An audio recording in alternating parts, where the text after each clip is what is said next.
নমস্কার বন্ধুরা, shout with Dipanjan চ্যানেলে আপনাদের সকলকে স্বাগত জানাই। আপনারা শুনছেন শ্রীমদর্শন। শ্রীমদর্শন 16টি খণ্ডে সম্পূর্ণ। ভগবান শ্রীরামকৃষ্ণদেবের অপার অনুগ্রহে এই গ্রন্থের প্রথম ভাগের প্রথম সংস্করণ 1366 বঙ্গাব্দে ও ইংরেজির 1960 খ্রিস্টাব্দে প্রকাশিত হইয়াছিল। তদবধি ভক্তগণের চাহিদাতেই একের পর এক সংস্করণ প্রকাশ করা সম্ভব হইতেছে। শ্রীমদর্শনের মূল আবেদন, গৃহে বাস করিয়া কি প্রকারে দেবভাবে জীবনযাপন করা যায়, কিভাবে বেদ বর্ণিত উপায়ে সুখ দুঃখ সমভাবে গ্রহণ করিয়া সংসারে শান্তিতে বাস করা সম্ভব হয়। এই পুস্তকে আছে পরমহংসদেবের ও মায়ের কিছু নূতন কথা, আর স্বামীজি প্রমুখ অন্তরঙ্গ সন্তানদের কথা, আর আছে কথামৃতকার দ্বারা কথামৃতর ব্যাখ্যা এবং শ্রীরামকৃষ্ণ জীবনালোকে উপনিষদ, গীতা, ভাগবত, পুরাণ, বাইবেল আদি শাস্ত্রের আলোচনা।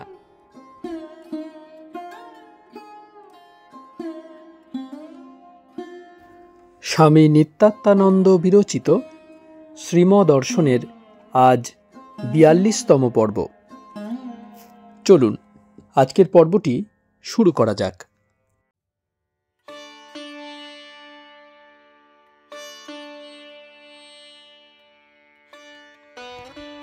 3. শ্রীম ভক্তদের প্রতি। ভক্ত বাড়িতে রোজ ঈশ্বরীয় কথা হয়।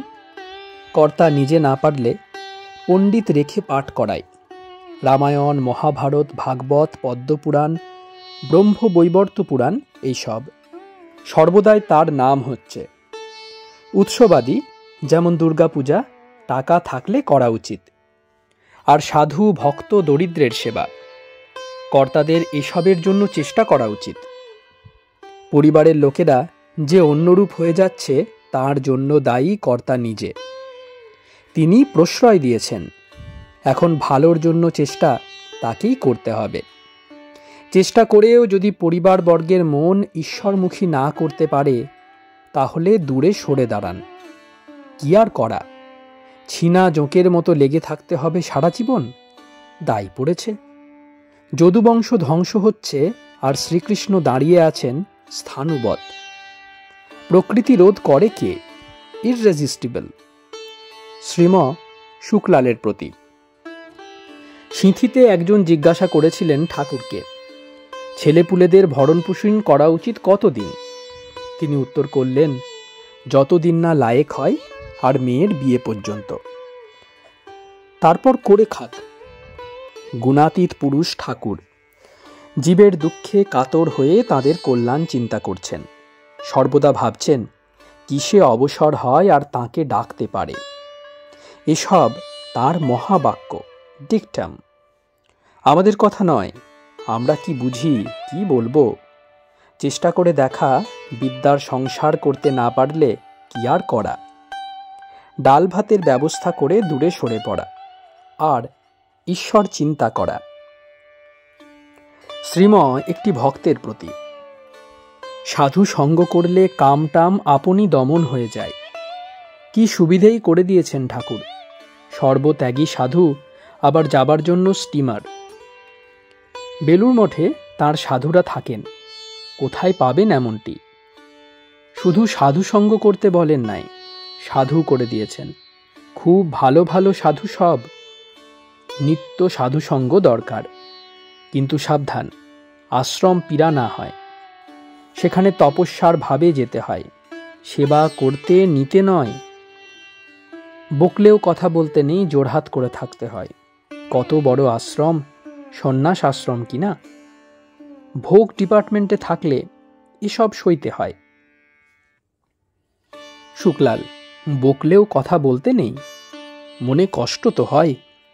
শ্রীম, তা হোক, এ সহ্য করতে হবে। আমরা ভোগ নিয়ে রয়েছি বলে ওদের বিচার কি আমরা করতে পারি? যার জন্য সব ছেড়েছেন তিনি করবেন। আশ্রম কত বড়! চৈতন্যদেব গাধার পিঠে গেরুয়া দেখে সাষ্টাঙ্গ করেছিলেন। আর এখানে জীবন্ত সাধু সব। মঠটি থাকায় কত সুবিধে হচ্ছে। নিত্য সংবাদ পাচ্ছি। কেউ ধ্যান করছেন, কেউ লাইব্রেরিতে গভীর পাঠ করছেন, কেউ বা ভাঁড়ার দিচ্ছেন, কুটন কুটছেন কিংবা পূজা করছেন। সবই ঠাকুরের কাজ। কত ভালো সব লোক। বিএ এমএ কত আছেন। গীতায় আছে, স্থিতপ্রজ্ঞের চালচলন সব পর্যবেক্ষণ করতে হয়। তবে তো নিজেরাও ঐরূপ হতে চেষ্টা করবে। ওরা আদর্শ কিনা জানা থাকলে কম্পেয়ার করা যায়। নিচে আছি এ বোধ থাকলে তো উপরে উঠবার চেষ্টা হবে, ইচ্ছা হবে। বুড়ো হয়েছি, যেতে পারি না, এখানে বসে বসে সংবাদ পাচ্ছি। তাঁরা কি করছেন আর আমরা কি করছি রোজ মিলিয়ে দেখা দরকার, তবে চৈতন্য হবে। যারা শিক্ষিত, সুপণ্ডিত, মাত্র 2 বছর মঠে রয়েছেন, তারা ফস করে উপরে উঠে যাচ্ছেন। ওদের দেখে খুব আনন্দ হয়। তা আর উঠবে না? একদিকে ব্রহ্মচর্য, অপরদিকে 16 আনা মন দিয়ে তাকে ডাকার চেষ্টা করছেন। আর প্রচুর অবসর। আর সংসারীরা কি করছে? নানা কাজে জড়িত। তাকে ডাকার সময় নাই। যদিও একটু বসল, অমনি নিদ্রা। শরীর অবসন্ন। সোনা গালাতে বসেছে, হব হব হচ্ছে। অমনি বাড়ি থেকে হুকুম এলো, ঘরে চাল নাই, উঠে চাল আনতে গেল। আবার বসেছে, সংবাদ এলো মেয়ের অসুখ, চলল ডাক্তার আনতে। সোনা আর গলানো হলো না, আগুন নিভে গেল। সোনা গলিয়ে সংসার করলে তখন অত দুঃখ কষ্ট বোধ হয় না। সোনা গলানো মানে জ্ঞান ভক্তি লাভ করা। সাধুদের সেই চেষ্টা 24 ঘন্টা। শ্রীম গৃহী ভক্তের প্রতি। ঠাকুর কখনো বলতেন, বিয়ে হয়েছে হোক, 2-5 সের বীর্য বরং বের হয়ে যাওয়া ভালো, তবুও যেন ছেলেপুলে না হয়। ছেলেপুলে হলে অবসর কোথায়? ছেলের পালন, শিক্ষা, রোগ, মেয়ের বিয়ে, আবার মেয়ের শ্বশুরবাড়ির কথা ভাবতে হয়। প্রহ্লাদ দৈত্য বালকদের বলেছিলেন, ওরে বিয়ে করিস না, তাহলে অবসর পাবি না। মহেন্দ্র মুখুজ্জে একজন ছিলেন, অনেক কাজ তাঁর। ঠাকুরের কাছে প্রায়ই যেতেন। বলতেন, এইবার মনে করেছি ছেলেদের উপর সব ছেড়ে দিয়ে অবসর নেব। 2টি ছেলে সঙ্গে করে আনতেন। ঠাকুর শুনে বলতেন, হ্যাঁ, তার হয়ে উঠছে কই। একটা না একটাতে জড়িত হয়ে পড়ে লোক।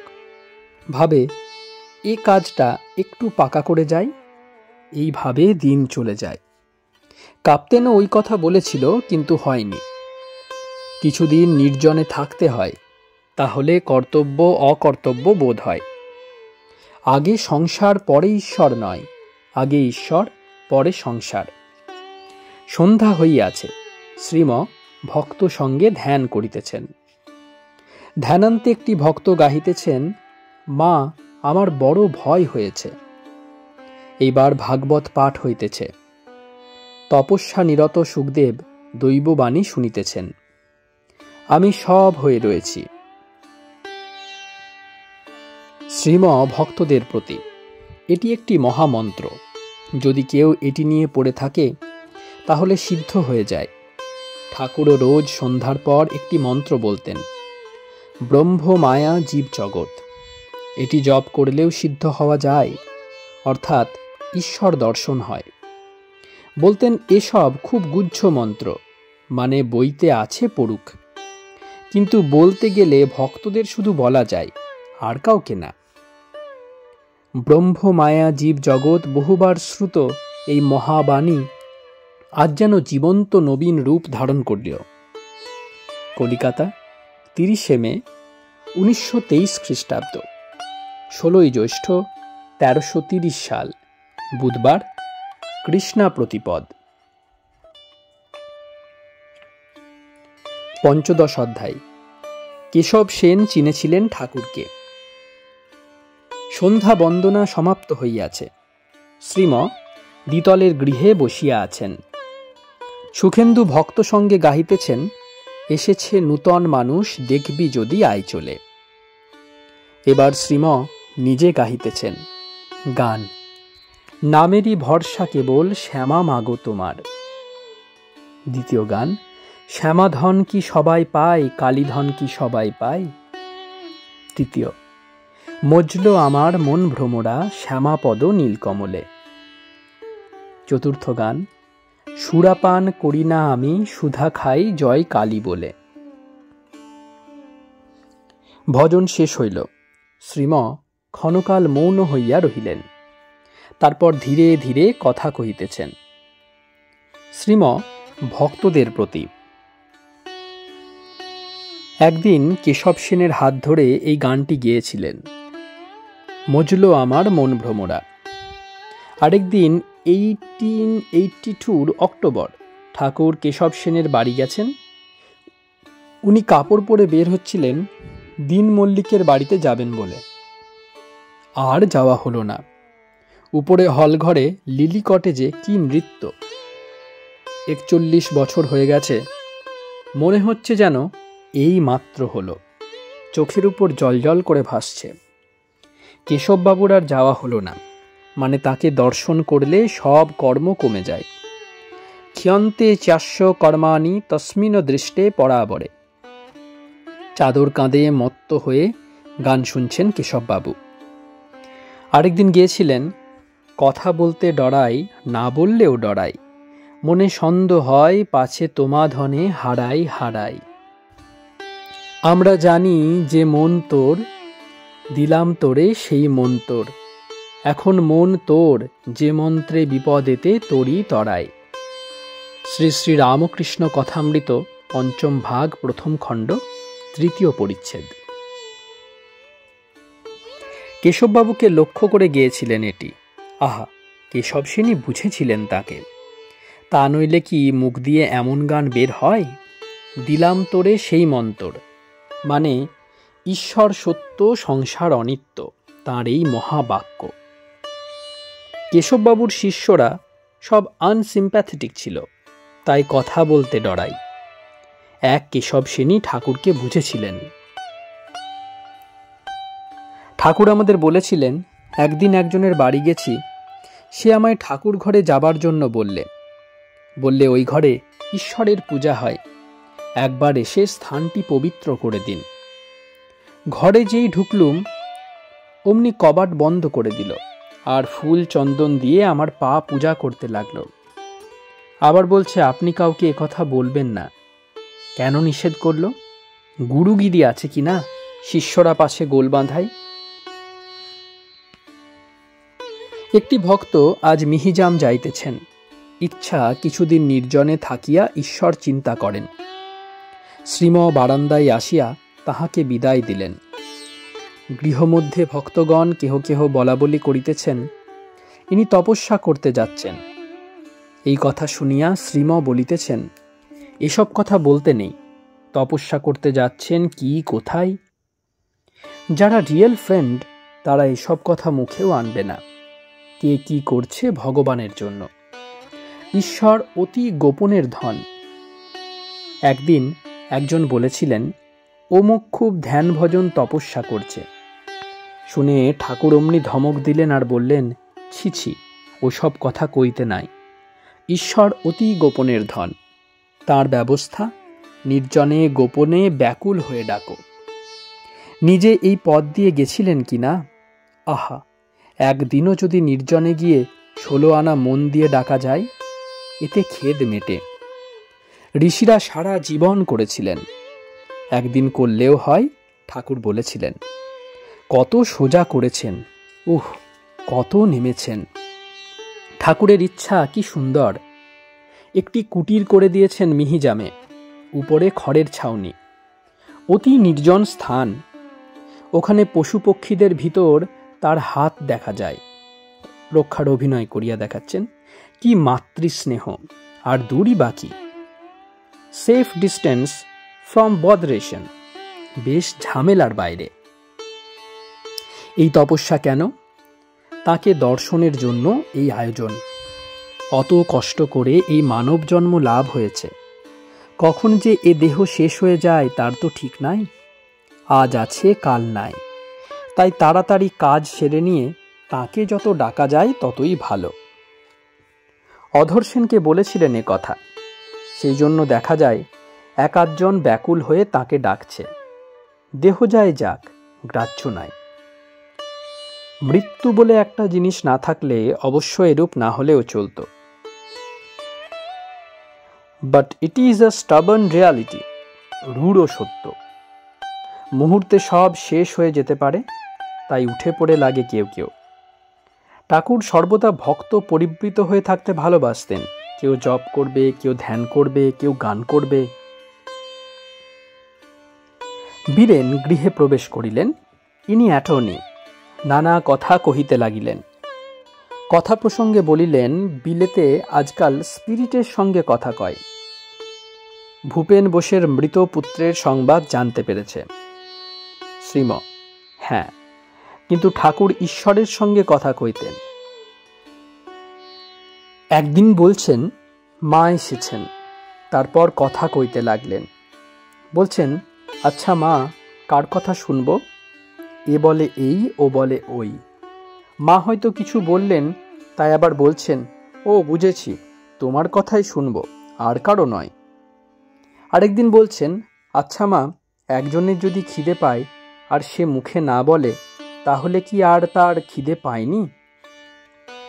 আরেকদিন বললেন, মা বলেছেন একে নিয়েছেন।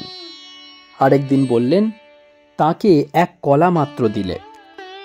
আচ্ছা, এতেই তোমার কাজ হয়ে যাবে। প্রথম প্রথম বলতেন, এ কামিনী কাঞ্চনের ভিতর থেকে আমার দেহ জ্বলে যাচ্ছে, আর সহ্য হয় না মা। মা বললেন, কিছুকাল অপেক্ষা করো, শুদ্ধ সত্য সব ভক্ত আসবে।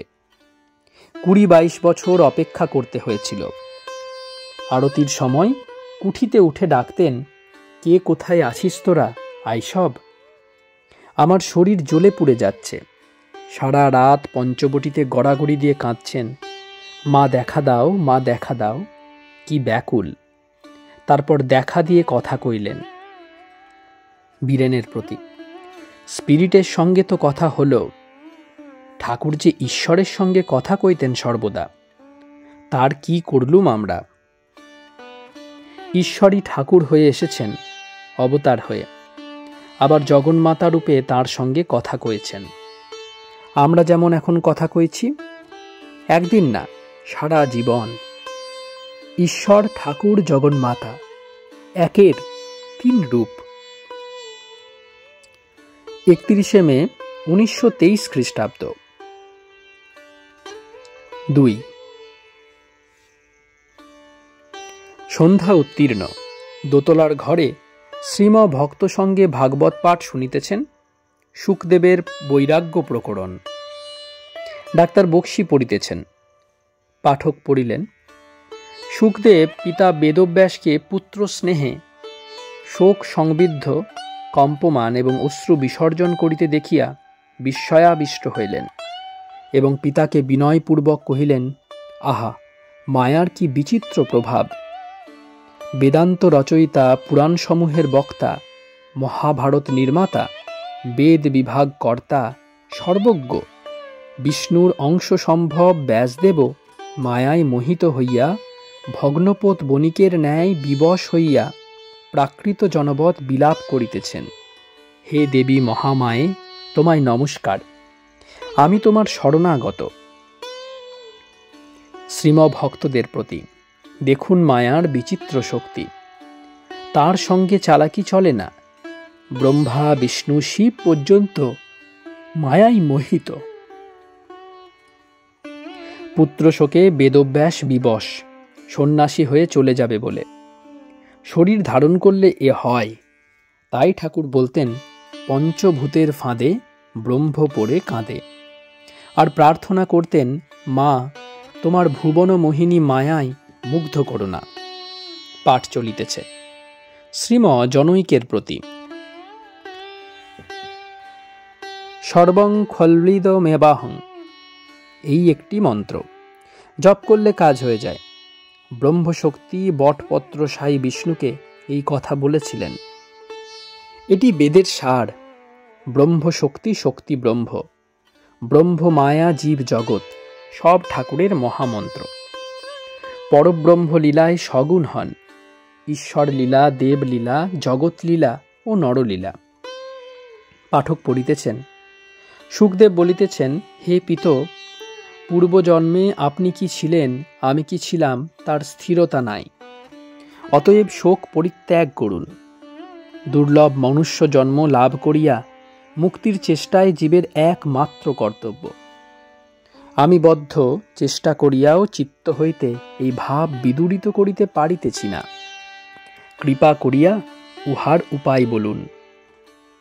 শ্রীম, মায়া মোহ অজ্ঞান, বস্তু একটি, কিন্তু রূপ ধারণ করে বহু। কখনো পুত্রকন্যা, কখনো জায়া, কখনো পিতা মাতা। ধন দৌলত, নাম যশ, দেহ ইন্দ্রিয়, হিংসা, দেশ, নানা রূপ তার। এসব অবিদ্যা মায়া। বিদ্যা মায়াতে ঈশ্বরে মন থাকে। ঈশ্বরই কেবল আপনার জন, গৃহ পরিজন সংসার কেউ নয়।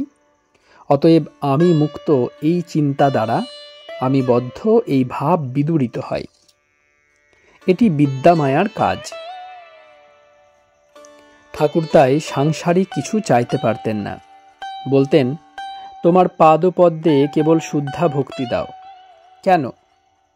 অন্য জিনিস চাইলে মন তাতেই থাকবে, পাদপদ্ম ভুল হয়ে যাবে। তাই বলতেন, মা, ধন দৌলত লোকের এত প্রিয়, তাদের তাই দাও। কিন্তু কি অজ্ঞান, তুমি যে পরম ধন এ কথা ভুলে গেছে। এত সব লোক যেত, কখনো কাউকে পয়সা কড়ির জন্য অনুরোধ করেননি। কত কষ্ট, বাড়ির লোক খেতে পাচ্ছে না, তবুও না। অনেক সময় সাধলেও বিরক্ত হতেন। সহাস্যে বলতেন, এখানে পেলা নাই, টাকা কড়ির কথা বললে আর লোক আসবে না। একজন 500 টাকা মাইনে পেত, হেঁটে দক্ষিণেশ্বরে এসে উপস্থিত। ইনি ভেবেছিলেন ঠাকুর কংগ্র্যাচুলেট করবেন, কিন্তু উল্টো হলো। বিরক্ত হলেন। কংগ্র্যাচুলেট করতেন কাকে? যে গরিব তাকে। গরিব ভক্তরা 2 পয়সার বরফ কি 1 পয়সার এলাচ দিয়ে যেতেন, কি আনন্দ হতো। তাঁর মায়ায় সব ভুলিয়ে দেন। ব্যাসদেবকেও পুত্র স্নেহে ভুলিয়েছিলেন। সাধারণ লোকের কথা কি? তাই প্রার্থনা করতেন, ভুলিও না মা, ভুলিও না। সর্বং খল্বিদং ব্রহ্ম, ঈশ্বরই এই সব হয়ে রয়েছেন। বেদের কথা। এই সব মানে বস্তু, জগৎ। নানা ছেড়ে ঈশ্বরে মন দেওয়া। আগে ঈশ্বর, পরে জগৎ। মায়া সেটা উল্টিয়ে ধরে, আগে জগৎ, পরে ঈশ্বর। তাই খ্রাইস্ট বলেছিলেন, before Abraham was I am. আমি সেই পুরাতন মানুষ। এটিও একটি মন্ত্র, কেউ চিন্তা করলে মুক্ত হয়ে যাবে। 1 জুন 1923 খ্রিস্টাব্দ। 3। আজ শনিবার। এই দিনে বহু ভক্ত আসিয়া থাকেন। গৃহ পরিপূর্ণ। অনেক দিন পর শচী ও দুর্গাপদ আসিয়াছেন, আর ললিত আসিয়াছেন। ইনি হৃদয় মুখুজ্জের ভ্রাতুষ্পুত্র। শ্রীম তাহাকে খুব যত্ন করিয়া কাছে বসাইলেন। সন্ধ্যা হইয়া গিয়াছে। শ্রীমর ইচ্ছায় ডাক্তার ভক্ত সঙ্গে একটি আগমনী গাহিতেছেন। গান, এবার আমার উমা এলে আর উমা পাঠাবো না। বলে বলুক লোকে মন্দ, কারো কথা শুনব না। তারপর ললিত একটি রামকৃষ্ণ স্তব আবৃত্তি করলেন। ললিতের পরিচয় দিতেছেন। শ্রীম ভক্তদের প্রতি।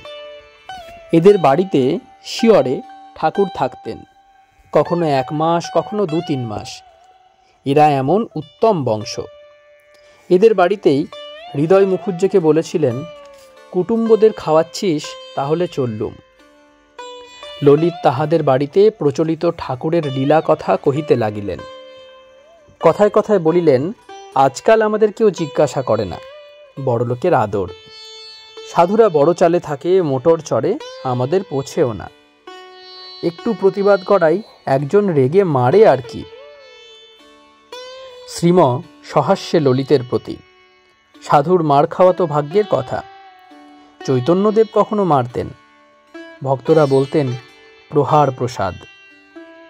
গম্ভীরভাবে, মোটর চড়ার কথা যা বলছো এ যেন ত্রৈলঙ্গ স্বামীকে পোশাক পরানো। পোশাকই পরাও আর ল্যাংটাই থাকুন, তিনি ত্রৈলঙ্গ স্বামী। সাধুরা কত কষ্ট করে বাইরে তা তো তোমরা দেখছো না, খালি মোটর চড়া দেখছো। কত অনাহার অর্ধাহার করেন, কখনো পাথরের উপর শুয়ে আছেন, কখনো ঘাসের উপর, কখনো হিংস্র জন্তুর সঙ্গে বনে বাস করছেন। তপস্যার কষ্ট লোকে দেখে না, দেখে শুধু বাইরের একটু আরাম। মঠে এসে থাকা এ যেন রেস্ট হাউসে বাস। পাখি যেমন ক্লান্ত হয়ে ডালে বসে, এ তেমনই। যে নাম যশের জন্য সংসারীদের চিত্ত লালায়িত হয়, যে সুখ ভোগ ধন ঐশ্বর্য নিয়ে এরা ব্যস্ত, সাধুরা এসব কাক বিষ্ঠার ন্যায় পরিত্যাগ করেছেন। সংসারের এসব কিছুই চান না এরা। কি না ছিল এদের! বিদ্যা বুদ্ধিতেও এরা অনেকেই অতি উচ্চ স্তরের লোক। কি না করতে পারতেন ঘরে থাকলে! তারা এসবই ত্যাগ করেছেন, আর আমরা তা নিয়ে ভুলে আছি। সাধুরা তিরস্কার করলে, এমনকি প্রহার করলেও হাত জোর করে সম্মান দিতে হয়। আমরা তাদের বিচার করতে পারি? আশ্রম কত বড়! তারা বুঝেছেন আগে ঈশ্বর পরে জগৎ, তাই ঈশ্বরের জন্য ব্যাকুল সব ছেড়ে। শ্রীম ভক্তদের প্রতি। নাই বা বললেন, আসুন মশাই, বসুন মশাই। আমরা যে তাদের দর্শন করতে পাচ্ছি তাই কত বড় সৌভাগ্য। আবার কথা কন, অত বড় আশ্রম বলে চৈতন্যদেব গেরুয়া দেখে সাষ্টাঙ্গ করেছিলেন। এখানে আশ্রম অর্থ সন্ন্যাস। পশ্চিমের সাধুরা গৃহীদের এক আসনে বসতে দেন না, পাছে ওদের কলুষ ভাব সঞ্চারিত হয়। মঠের সাধুরা তবুও অতটা করেন না। আর একদিনেই কি আর সব হয়? ছেলের আটকৌড়ে, অন্নপ্রাশন, বিয়ে সব একদিনে কি করে হয়? যেতে থাক, ক্রমে এদের ভিতর দেখতে পাবে। বাইরে কখনো কঠিন দেখলেও ভিতরে ঢোকো, দেখবে কোমল। বড়লোকের আদর যা বলছো তা না করে কি করেন? একজন তার সারা জীবনের উপার্জন 3 লাখ টাকা দেব মন্দিরে দেবে, এখন তার সঙ্গে কথা কইবেন না তো কি? তারপর বসে বসে কথা কইবার অবসরও কম। কত সেবা, হাসপাতাল, ডিসপেন্সারি, স্কুল, রিলিফ, প্রচার। সাধুসঙ্গ করো, দেখতে পাবে তারা কত মহৎ। 1000 বই পড়ো আর যাই করো, কিছুতেই কিছু হবে না বাজনার বোল হাতে না আনলে। যারা এদিককার তত লেখাপড়া করেননি অথচ সাধু, তারাই কি আমাদের সমান? অনেক উচ্চে তারা, কারণ আদর্শ কত উচ্চ তাদের। যিনি ভগবান, যিনি মানুষ হয়ে এসেছেন, সেই ঠাকুর তাদের আদর্শ। কত বড় আদর্শ! এখানকার মহত্বের মানদণ্ড বিবেক, বৈরাগ্য, জ্ঞান, ভক্তি। একজন যিনি একটা বিদ্যায় বা বিজ্ঞানে পারদর্শী, তিনিও বড়। কিন্তু তা বলে কি যিনি ঈশ্বরের জন্য সব ছেড়েছেন তার মতো বড়? কখনোই নয়। শুধু যিনি ঈশ্বরের জন্য সব ছেড়েছেন তার মতো বড় হওয়া কঠিন। শুধু পাণ্ডিত্যকে খড়কুটো বলতেন ঠাকুর, সমাধি থেকে নেমে এসে। বঙ্কিমবাবুকে জিজ্ঞেস করেছিলেন অধর সেনের বাড়িতে, বেনেটোলায়, মনুষ্য জীবনের উদ্দেশ্য কি? বঙ্কিমবাবু অবজ্ঞা ভরে উত্তর করলেন, আহার, বিহার, মৈথুন। অমনি ধমক দিয়ে ঠাকুর বললেন, তুমি তো বড় ছেঁচড়া, যা নিয়ে দিনরাত রয়েছ তাই মুখ দিয়ে বেরোচ্ছে। মূলো খেলে মূলোর ঢেকুর দেয়, তাই সাধুর দোষ দেখতে নাই। তার আশ্রম কত বড়, সাধু সর্বদা আমাদের পূজ্য। মুড়ি মিছরির এক দর। শ্রীম বড় জিতেনের প্রতি। ঠাকুর বলতেন, 3 থাকের সাধু আছে। প্রথম থাক অজগর বৃত্তি নিয়ে পড়ে আছে। সামনে কিছু পড়ল তো খাবেন, যেমন অজগর সাপ করে থাকে। আসন থেকে নড়বেন না, সর্বদা ভগবান চিন্তা করছেন। আরেক থাক, এরা নারায়ণ হরি বলে গৃহস্থের দরজায় গিয়ে দাঁড়াবে, কিছু খেতে দাও ভালো, নচেত চলে যাবে। আরেক থাক, কিছু না দিলে জোর করবে। সাধু আবার রজগুণী তমগুণীও হয়। ঠাকুর বলতেন, পূর্বে আমার এ ধারণা ছিল না, মনে করতাম সাধু সবই সত্যগুণী। এক বুড়ো সাধু আমার এ ভুল ভাঙিয়ে দিলেন। সাধুদের ভিতর 3 গুণই আছে। যেমন দুর্বাসা তমগুণী, তা বলে কি সাধু নন তিনি? কত বড় ঋষি, শিবাবতার। রজগুণী লেকচার দেন, মঠ মন্দির করেন। সত্যগুণী কেবল তাঁর চিন্তায় মগ্ন, যেমন শুকদেব।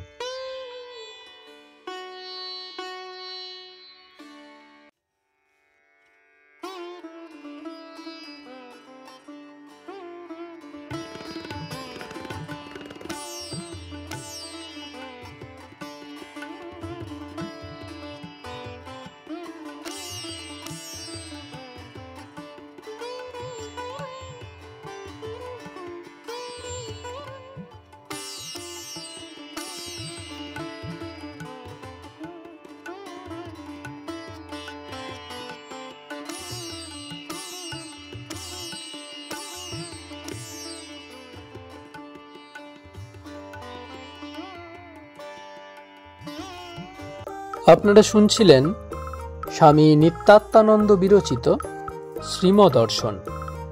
আজ 42তম পর্বটি আপনাদের কাছে পরিবেশন করলাম।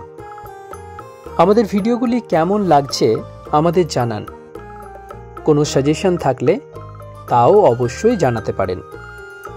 আপনাদের বন্ধুবান্ধব ও পরিবার পরিজনদের মধ্যে আমাদের ভিডিওগুলি শেয়ার করে দিন। আমাদের ভিডিওগুলি লাইক করুন। শাউট উইথ দীপাঞ্জন চ্যানেলটি সাবস্ক্রাইব করুন এবং প্রতিনিয়ত আপডেট পাওয়ার জন্য বেল আইকনটি অবশ্যই প্রেস করে দেবেন। অনেক অনেক ধন্যবাদ। নমস্কার। জয় ঠাকুর, জয় মা, জয় স্বামীজি।